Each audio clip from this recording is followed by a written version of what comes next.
Raise you 20. How much? Vicar? I'm not a vicar. It's just my beliefs. You're gonna regret that. God is on my side. You got a problem with that? No, just your God's not gonna help you win this game. It's a game of fate, isn't it? No, it's a game of luck, alright? And not you, not your God, not anybody controls fate. Look, it's just my beliefs. I don't care what you think. You can't just say that when it's your religion that's against gambling. Christian philosophers have argued for centuries that it's not gambling that's the problem. It's the excess. Excess is the devil. Right. You can't just mold your religion just to suit your needs, I'm not to allow you to do moulding things. anything. How come you're so narrow-minded? Me? Yes, you're so stuck in your one-track disbeliefs. You know, how can you explain all of this? Science. There you go. A little thing called science. You heard of it?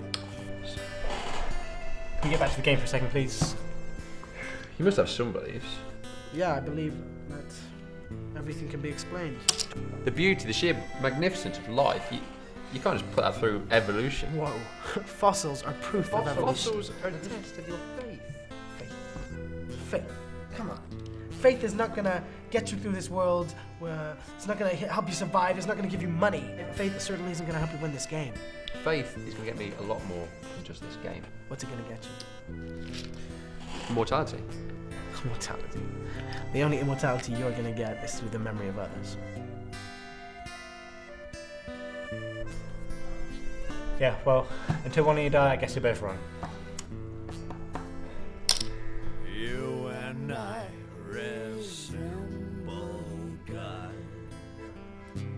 made by Him to go after Him. Everything in us resembles God, except for one thing.